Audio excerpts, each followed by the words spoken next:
Okay, my Mopar brethren, sitting before you is a beautiful 67 Dodge Dart GT convertible, but this is a rare one. This is the 273 4-barrel HiPo, and this is the new body style for the year. This is where Chrysler made the Dodge Dart look like the larger cars. You know, it's got the same DNA and design, the shape. Looks like the larger car, just a smaller version, but at the compact prices, and they sold a gazillion of them. And yes, the 273 4-barrel was the high-performance small block that Chrysler offered before the 340, which came out in the next year in '68. But you're going to see that the bright bits, the bezels on this car, the grille are second to none. They're just beautiful. I got that Mannix sign off eBay. I was looking for a vanity plate for it. You know, something with 273, and there wasn't a lot out there. So when I saw the Mannix one, I said, that's it. Because Chuck Connors drove as the character Mannix in his popular TV show. He was in a green 68 GTS convertible. This is a 67, but still I put the Mannix on the front end because it still, you know, makes you think of like the Mannix series. So this is 67 Chrysler. What many said was the last year before the government got involved in cars. You don't have side marker lights. You don't have a lot of stuff on it. Generally well made. I'm not putting down that government involvement with cars because safety has gone way up, which is good. But then also a lot of regulations have limited what is available to the public because of the government. So anyway, that's not what this video is about. We're just going to cover this little baby. Oh, let's open up the trunk. Pardon me. Check out that beautiful tail panel on there. Yes. In the next following year, 68, you had a different panel. And then in 69, you had yet a different panel with the engine call out on it. So they did a lot with the Dodge Darts. As you can see, the car has been very nicely prepared. It's got original quarters on it. It had some lower quarter repair, which is normal when they restore them. But, you know, they have a solid convertible that's not all rusted away. That's wonderful. So this car was in the dry belt of the country. And there you have 273, 235 HiPo.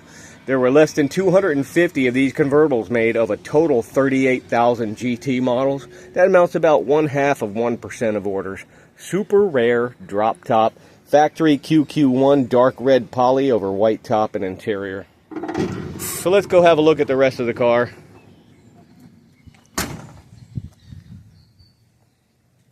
Start it up.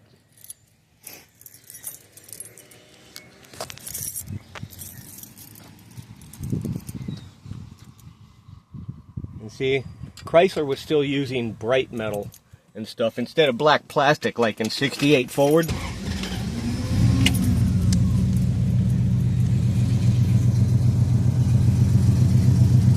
Let's have a listen real quick. That is certainly not a 340, but the 273 4-barrel was about as HiPo as you could get in 67. It had 10.5 to 1 compression, closed chamber heads, big tall pistons on them.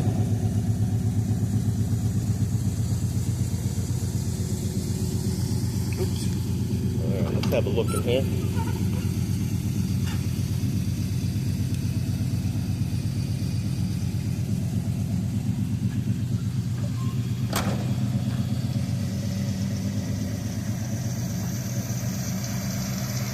And man, the color in the sun sure looks good on the thing.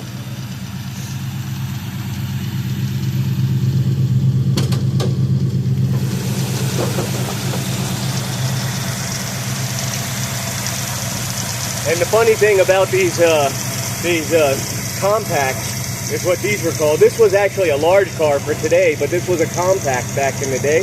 And Chrysler, this was considered their economy car. But if you take a look at it, there were very few cars from GM or Ford that had this kind of styling for this price.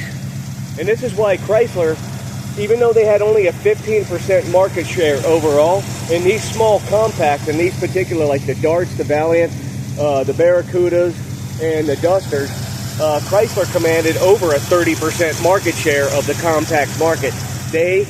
These cars were very important. They were very nicely done. The public liked them. They were a little bit larger than their competitors, and they had some style to it. So sales certainly showed through in it. So anyway, let's give it a blip.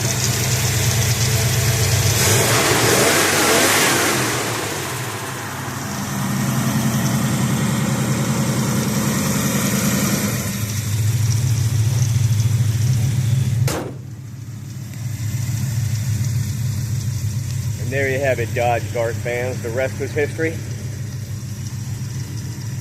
These little small cars were very important to Chrysler. And evidently the public held them in higher esteem because they sure bought a lot of them. From basically about 67 to 76, that 9-year run, these little A-bodies for Chrysler were major sellers.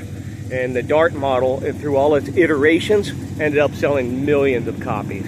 So it's just a tried and true, well-built car. And there you have it. Never a dull moment here at Gauze Garage. There's a big El Camino just went by. Anyway, Gauze Garage, thanks for tuning in.